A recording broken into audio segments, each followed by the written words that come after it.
ఈనాటి విశ్లేషణలో అంతులేని చీకటిని అద్భుతమైన వెలుగుగా మార్చిన ఒక గొప్ప చారిత్రక వ్యక్తి గురించి మనం మాట్లాడుకోబోతున్నాం.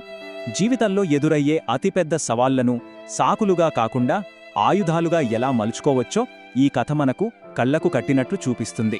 సరే, ఇక ఏమాత్రం ఆలస్యం చేయకుండా నేరుగా విషయంలోకి వెళ్ళిపోదాం. ఒక్కసారి ఈ 9000 అనే సంఖ్యను గమనించండి. చాలా ఆశ్చర్యంగా ఉంది కదూ. ఇదొక వ్యక్తి తన జీవితకాలంలో రాసిన పాటల సంఖ్య. అసలు నమ్మలేని విషయమేమిటంటే, ఈ 9000 క్రైస్తవ కీర్తనలు రాసింది కళ్ళు ఏమాత్రం కనిపించని ఒక అంధురాలు.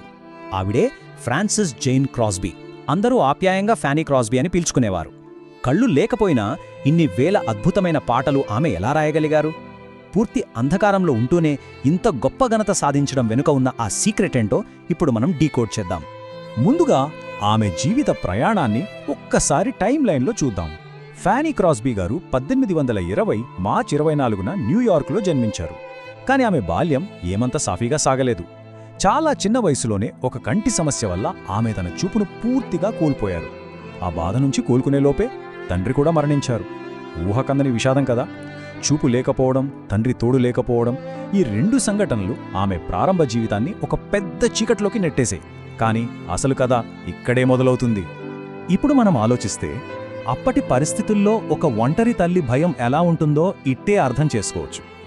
తండ్రి లేకపోవడంతో కుటుంబాన్ని పోషించే భారమంతా తల్లిపైనే పడింది.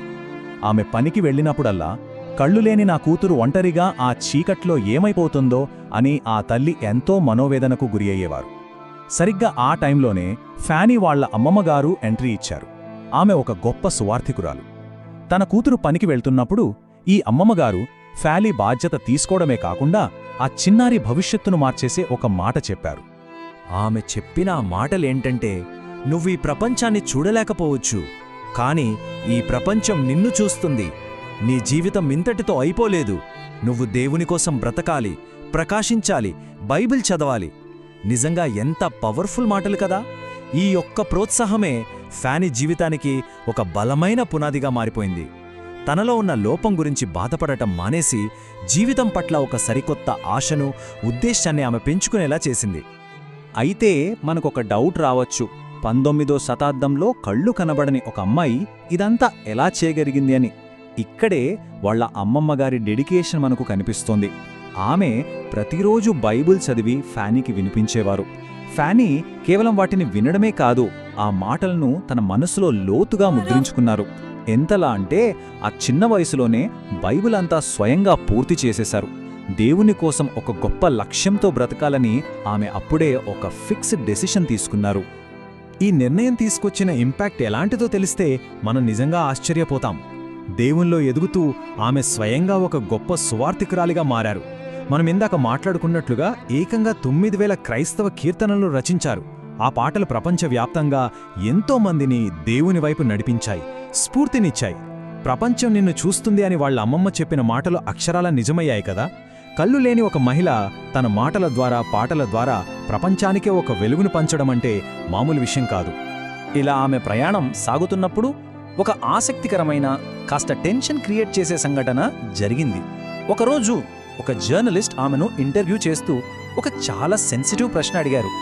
మీరు ఇంత గొప్ప పరిచర్య చేస్తున్నారు, ఇన్ని వేల పాటలు రాశారు, ఎంతోమందికి స్ఫూర్తిగా నిలిచారు కదా, మరి ఆ దేవుడు మీకు కళ్ళు ఎందుకు ఇవ్వలేదు అని నేరుగా అడిగేశారు.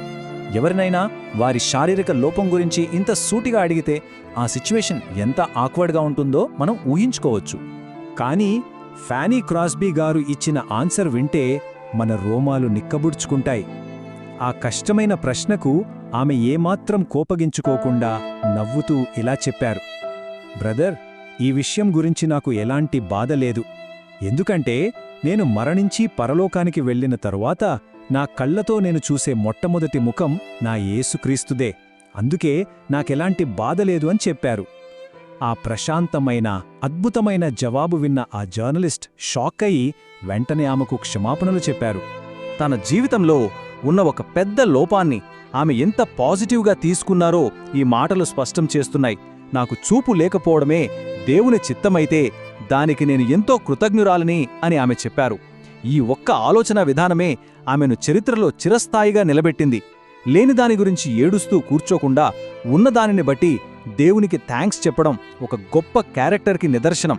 1915లో ఆమె మరణించినా సరే ఆమె రాసిన పాటలు నేటికి ఎంతోమందికి ఒక గైడింగ్ లైట్లాగా పనిచేస్తూనే ఉన్నాయి.